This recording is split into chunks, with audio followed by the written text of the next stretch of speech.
Bagaimana cara mengatasi rasa takut? Kita semua pasti pernah mengalami rasa takut akan sesuatu atau seseorang.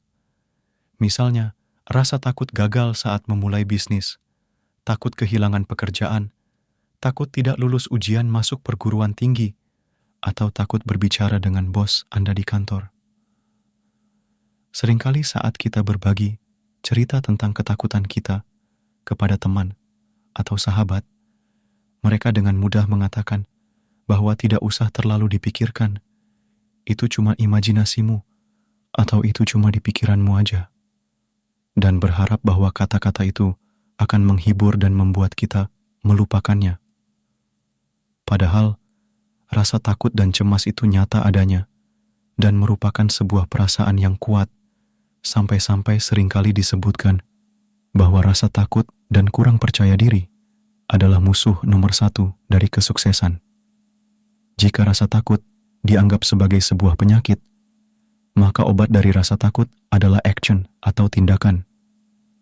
Bayangkan seseorang yang berada di pinggir arena, seluncuran sebuah kolam renang, begitu ketakutan sampai dia tidak bisa bergerak dan berbuat apa-apa. Tiba-tiba datang teman-temannya mendorongnya, sehingga akhirnya dalam hitungan detik ia, secara tidak sengaja tentunya, sudah berada di dalam kolam.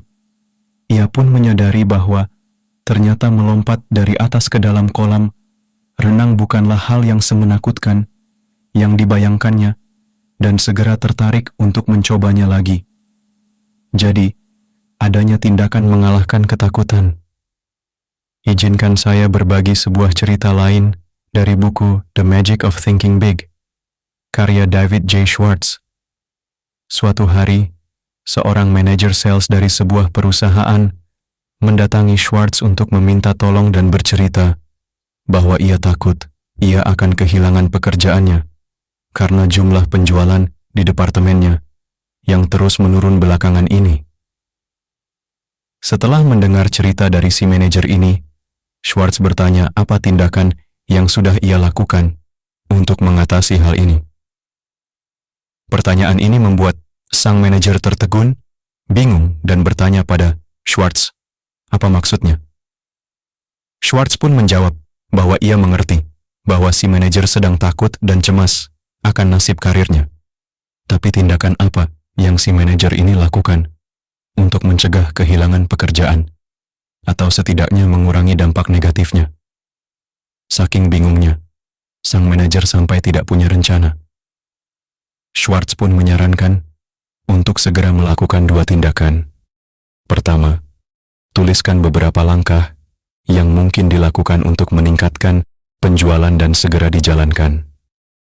Kedua, untuk jaga-jaga, sang manajer harus mulai mencari peluang atau lowongan kerja baru di perusahaan lain.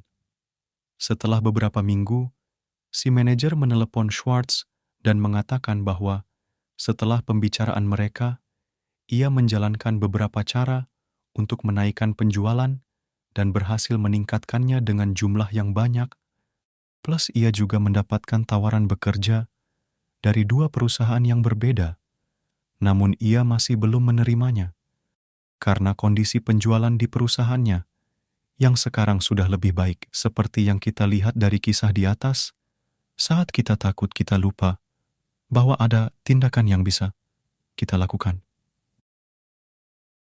Seringkali kita seolah-olah lumpuh dan kaku serta hanya bisa menunggu keadaan yang terburuk atau yang terbaik yang akan terjadi. Berikut sedikit tips atau latihan yang dapat kamu lakukan untuk mengatasi rasa takut. Saat mengalami ketakutan, segera tulis 2 bagian ke dalam secarik kertas. Di bagian pertama, tuliskan hal-hal apa yang kamu takutkan. Di bagian kedua, tuliskan tindakan apa yang dapat kamu lakukan untuk menghilangkan atau mengurangi dampak negatifnya. Semoga bermanfaat. Jika kamu suka dengan video ini, bisa like, share, dan subscribe. Tunggu video selanjutnya. See you next time.